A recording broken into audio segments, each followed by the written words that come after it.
मेरे प्रिय दर्शकों नमस्कार। प्रिय दर्शकों, ऋषि ज्योतिष में मैं आपका दिल से स्वागत करता हूं और आपको बहुत धन्यवाद देना चाहता हूं कि आप मेरे वीडियो बड़ी उत्सुकता से देख रहे हैं। आशा करता हूं आगे भी देखते रहेंगे। आपको जैसे मालूम है, ऋषि ज्योतिष नर्मदा जी के तट के नजदीक है। यहाँ पर काल सर्पदोष पितृदोष की पूजा की जाती है। जो इच्छुक है संपर्क कर सकता है। ऋषि ज्योतिष हाथ से पत्रिका लिखता है, जीवन का सार निचोड़ देता है, पूरे जीवन का मार्गदर्शन कर देता है।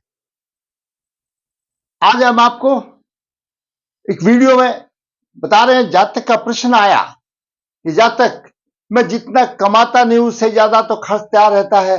मैं भी रोगों से परेशान हूं, मेरी पत्नी भी रोगों से परेशान है और कुटुंब में कलह का वातावरण रहता है। कुछ समझ में नहीं आता क्या किया जाए, कुछ मार्गदर्शन करो। चलो मार्गदर्शन करते हैं दर्शकों, जातक की कुंडली में क्या है। ये कुंडली के 12 भाव में मैं हमेशा बताता हूं। लगन लग्नेश है, स्वयं का प्रतिनिधि है, स्वयं जातक है। द्वितीय भाव धन का, कुटुंब का, तृतीय पराक्रम का, चतुर्थ सुख का, पंचम भाव शिक्षा संतान का, छठा भाव लोक शत्रु का, संघर्ष का, सप्तम भाव जीवन साथी का, पार्टनरशिप का, अष्टम भाव आयु का, कष्ट का, नवम भाव भाग्य भाव, दसम भाव प्रशासन में सफलता कर्म भाव है और एकादश भाव आमदनी का, तो द्वादश भाव सेवा सुख का, विदेश का और दंड का भी भाव है। ये मोटे तौर पर दाम्पत्य सुख के लिए सप्तम भाव को देखना अनिवार्य। सप्तम भाव क्या है और कुटुंब परिवार द्वितीय भाव उसमें क्या कर रहा है। द्वितीय भाव हमारा कुटुंब परिवार का भाव है।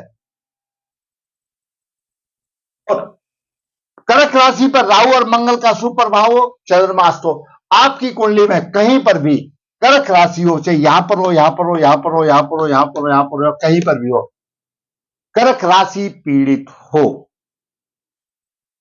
तो कर्क राशि का स्थान हमारे शरीर के अंगों के आधार से वक्षस्थल है, छाती का स्थान है। तो छाती के संबंधित रोग होंगे, फेफड़ों से संबंधित होता है, टीबी भी हो जाती है। जातक के शरीर की पूरी मशीनरी तो छाती में ही है, तो उससे संबंधित रोग है। कर्क राशि पीड़ित हो। छठे भाव का स्वामी, भाई आपका लगन कुंडली किसी भी कुंडली है, अगर ये छठा भाव रोग शत्रु देने वाला है, अगर यहां पर सप्तम में हो तो उसकी सप्तम दृष्टि लगन पर भी होगी, तो पत्नी भी बीमार होगी और जातक स्वयं भी बीमार होगा। ये साधारण सी बात है। अब आप देखते हैं, आपका कोई भी लगन की कुंडली हो, आप लगन कुंडली उठाकर देख लो, आपकी चतुर्थ जो कर्क राशि है और चंद्रमा है वो किस स्थान पर है और सप्तम भाव में कौन सा ग्रह है। दर्शकों, कोई भी लगन की कुंडली हो, चंद्रमा एक ऐसा ग्रह है, वो युवराज है, रानी भी कहा गया है और मन का कारक है। हमारे सामने कितनी भी सुख सुविधाएं आप डाल दीजिए, कुछ भी, मनुष्य की प्रकृति का नियम है ये। आप कोई भी आदमी हो जिसके सामने सारे राजयोग हो, कितनी भी सुख सुविधा हो, लेकिन उसका मन पीड़ित है, चंद्रमा पीड़ित है, तो उनका वो भोग ठीक से कर नहीं पाता। तो चंद्रमा की शुभ स्थिति अच्छी होनी चाहिए। और दूसरा, सूर्य आत्मा का कारक है, पिता का कारक है, प्रशासन से वो राजा है। अगर वो भी पीड़ित होता है तो जातक की आत्मा पीड़ित हो जाती है। दोनों ग्रह जहां पीड़ित हो जाते हैं किसी ना किसी तरह से, वह कुंडली बड़ी दोषयुक्त हो जाती है और पर्व पित्त दोष आ जाता है। कुटुंब परिवार में झगड़े, आमदनी से खर्चा अधिक, दाम्पत्य सुख में परेशानी, पत्नी और स्वयं विरोधी। जातक का जन्म 4 सितंबर 1986 अमावस्या को हुआ, मगा संचार गुरुवार को हुआ। अमावस्या अपने आप में एक अशुभ योग है, इसकी भी शांति कराना चाहिए।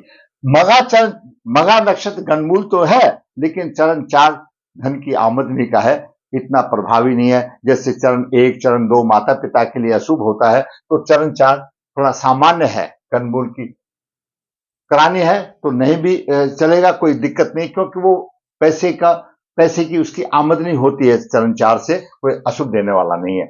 जन्म के समय पर मिथुन लगन हुआ, मिथुन लगन के 16 डिग्री, तीर्थ भाव में चंद्रमा 11 डिग्री 56 लेकर के अस्त है और लग्नेश बुध 15 डिग्री लेकर के अस्त है, सूर्य 17 डिग्री। चंद्रमा द्वितीय भाव का स्वामी है, अस्त है। बुध लगन है और चतुर्थ भाव का स्वामी है, अस्त है। दोनों ग्रह अस्त हो गए, तो यहीं पर फर्क पड़ गया। आगे चलते हैं। चतुर्थ भाव में केतु 29 डिग्री लेकर के और पंचम भाव में शुक्र 3 डिग्री लेकर, शुक्र और केतु एकदम साथ साथ में 29 डिग्री मतलब बॉर्डर लाइन पर 3 यानी 3-4 डिग्री का अंतर है। तो यानी ये कह सकते हैं शुक्र और केतु की युति है, यहां पर भी गड़बड़ आ गया। छठे भाव में शनि है, शनि भाग्य भाव का स्वामी है, अष्टम भाव का स्वामी है, छठे भाव में शनि है। सप्तम भाव में छठे भाव का स्वामी मंगल है। मिथुन लगन के लिए मंगल परम पापी माना जाता है, क्यों? छठे से छठा दोनों अशुभ स्थान है और मंगल लग्नेश का शत्रु है और सप्तम स्थान में आ गया। मांगलिक तो हो ही गया है, इसमें कोई दो राय नहीं, मांगलिक माना जाता है और वो अपना प्रभाव अलग से बाद में देगा। नवम भाव में गुरु कुंभ राशि में 25 डिग्री विराजमान है और दसम भाव में राहु भी 29 डिग्री लेकर के, तो ये भी ना के बराबर है। राहु केतु की 29 डिग्री हो गई तो बॉर्डर लाइन पर ही है। जन्म नक्षत्र मगा है, मगा से 22वां नक्षत्र रोहिणी पड़ता है। रोहिणी के स्वामी चंद्रमा है, विनाशकारी बनता है। चंद्रमा तो पहले ही अस्त हो गया, अब वो क्या विनाशकारी करेगा, उसका तो मोराल ही डाउन हो गया। चंद्रमा जबकि मन का कारक है, अगर कुछ होता तो फिर भी जब उसको हम बलवान करेंगे, हमको चंद्रमा बलवान तो चाहिए, तो उसकी जब उपाय करेंगे तो ये भी खत्म हो जाएगा। चंद्रमा अस्त है, सूर्य से पीड़ित है, पर्व पितृ दोष है और अमावस्या योग है। ये आपके बात आ गई। अभी देखिए दर्शकों, मिथुन लगन वाले, इनका स्वामी बुध होता है, बुध बुद्धि का कारक है। मिथुन लगन वाले बुद्धिमान और वाचाल होते हैं, बात करने में, लक्ष्यदार भाषण देने में भी निपुण हो जाते हैं। एक साथ कई काम करने की इनकी रुचि होती है, परंतु काम पूरा होने में देर हो जाती है। हमेशा विद्या वैष्णव विद्या की तरफ ज्यादा झुकाव होता है। परिश्रम के अनुपात में इनको लाभ नहीं मिलता और फिर हीन भावना भी आ जाती है। किसी कार्य में विशेष दक्ष नहीं हो पाते। लग्नेश बुध तीसरे भाव में अस्त हो गया। अपने सहयोगी और मित्रों से लाभ तो मिलता है, धर्म कर्म में विश्वास रखते हैं, परंतु लग्नेश अस्त है, अस्त हो गया तो क्या होगा, कुछ भी नहीं बचा। लग्नेश जब तीसरे भाव में होता है तो शुभ स्थिति मानी जाती है, क्योंकि तीसरा भाव पराक्रम का भाव है और लग्नेश स्वयं का प्रतिनिधि है। अपने हाथ से कुछ कर गुजरने वाली होती है, पुरुषार्थ, लेकिन अस्त हो गया, लग्नेश अस्त हो गया। जब लग्नेश अस्त है, कुंडली का ड्राइवर है, संचालक है, तो वही अस्त है, तो बाकी बचा क्या। सूर्य पराक्रम भाव में, पराक्रम की कमी नहीं, भाई बहनों का सुख मिलता है, भाग्य के विषय में कुछ असंतोष रहता है, क्यों? शत्रु राशि को देख रहा है, शत्रु राशि को देख रहा है। धर्म में थोड़ी सी इतनी श्रद्धा नहीं रहती, वैसे प्रभावशाली होगा, हिम्मत वाला होगा, पराक्रमी होगा तथा सुखी होगा, क्यों? सूर्य है। लेकिन आगे सूर्य भी पीड़ित है, वो भी प्रभाव में परेशानी दे रहा, आगे हम बताएंगे। अब बात करते हैं चंद्रमा की। चंद्रमा द्वितीय भाव का स्वामी है और तृतीय भाव में अस्त हो गया। भाव द्वितीय भाव क्या है? धन का, कुटुंब का भाव है और अस्त हो गया, प्रभावहीन हो गया, अमावस्या योग में फंस गया। बात करें मंगल की। मंगल जैसे मैं बताया परम पापी है, छठे भाव का स्वामी, एकादश भाव का स्वामी और सप्तम भाव में है। स्त्री रोग और पत्नी के सुखों में कमी आएगी। स्त्री रोग नहीं होगी, पत्नी के सुख कमी आएगी। दैनिक कार्य व्यवसाय में कठिन परिश्रम उसको करना पड़ेगा, क्योंकि लगन को देख रहा है। जातक उग्र प्रकृति का होगा, चतुर्दृष्टि से दसम भाव को देख रहा है, तो दसम भाव के लिए दिग्बली माना जाता है मंगल। लेकिन यहां पर लग्नेश का मित्र ना होकर के, तो मजबूरी में यहां पर कुछ ना कुछ वो देगा, क्योंकि दिग्बली है तो दसम भाव की उन्नति करेगा। परेशानियां जरूर देगा, लेकिन धन और मान सम्मान और पिता के सपना कुछ सफलता भी मिलेगी। मंगल की सप्तम दृष्टि लगन को देख रहा है, स्वयं भी बीमार होगा, स्वयं भी बीमार होगा। और अष्टम दृष्टि कर्क राशि को नीच राशि देख रहा है, यहां पर परेशानी आ गई। और मंगल रोग देने वाला है और छाती में रोग देगा, वक्षस्थल में रोग देगा, कर्क राशि को पीड़ित कर रहा, रोग देगा। और कुटुंब में परेशानी होगी, धन की कमी आएगी। यहां पर कुटुंब में भी परेशानी होगी और धन की कमी आएगी। ये मंगल अशुभ बनता है मिथुन लगन के लिए। धन की हानि होगी, कुटुंब में परेशानी होगी और वक्षस्थल, जिसको हम छाती पीते हैं कहते हैं, वो छाती में सारी मशीनरी उसी में, फेफड़े उसी में, लंग्स उसी, फेफड़े है, हृदय है, सब कुछ है, तो कहीं पर भी वो अंगों में प्रभावशाली रहेगा, दोष देगा और साधारण तौर पर ऐसे जातक को टीबी हो जाती है। अब बात करें गुरु की। दोस्तों, गुरु केंद्राधिपति दोषी है और नवम भाव में है। भाग्य की उन्नति में थोड़ी सी कठिनाई होगी। सप्तमेश है, 9 भाव में है, तो यहां पर स्त्री और पिता के पक्ष में रहेगा फिर भी थोड़ा सा, लेकिन स्त्री उसकी जो है धार्मिक विचार की होगी, पंचम दृष्टि लगन पर होगी, शरीर सुंदर होगा, सम्मान की प्राप्ति होगी, पराक्रम भी अच्छा होगा सप्तम दृष्टि से, और नवम दृष्टि से यहां पर जरा शिक्षा तो होगी, लेकिन संतान की प्राप्ति में या योग संतान नहीं होगी, क्योंकि गुरु एकारक है और केंद्राधिपति दोषी है। अब बात करें शुक्र की। दर्शकों, शुक्र द्वादश भाव का स्वामी है और पंचम भाव का स्वामी है। अच्छी शिक्षा तो होते हुए भी कुछ ना कुछ कमी रहेगी, बुद्धिमान भी होगा, चतुर्थ भी होगा और सप्तम दृष्टि से लाभ कमाएगा, लेकिन लाभ से ज्यादा क्यों द्वादश भाव का स्वामी यहां बैठ गया है तो खर्चा अधिक हो जाएगा। जितना लाभ नहीं कमाएगा उतना खर्चा अधिक हो जाएगा, और ऐसा जातक रंगमंच में कुछ उन्नति कर सकता है, समाज में उन्नति कर सकता है। उसको जैसे गाना बजाना होता है तो जनता की उसको सहानुभूति भी मिलेगी। तो शुक्र यहां पर पंचम भाव जो रंगमंच का भी भाव है, तो यहां पर अच्छा है, परंतु शुक्र के साथ केतु है।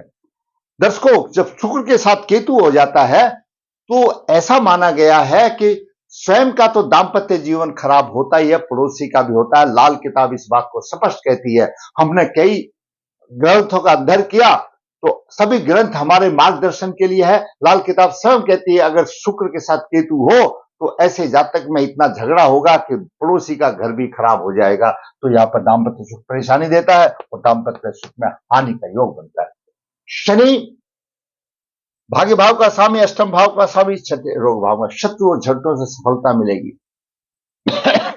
आयु तो अच्छी होगी, लाभ भी होगा और खर्च भी अधिक आएगा, खर्च भी अधिक करेगा क्योंकि द्वादश भाव को देख रहा है। और दसम दृष्टि से पराक्रम कम हो, भाई बहन सूर्य को पीड़ित कर रहा है। यहां चंद्रमा अस्त हो गया, सूर्य को शनि ने पीड़ित कर दिया, प्रबल पित्त दोष बन गया।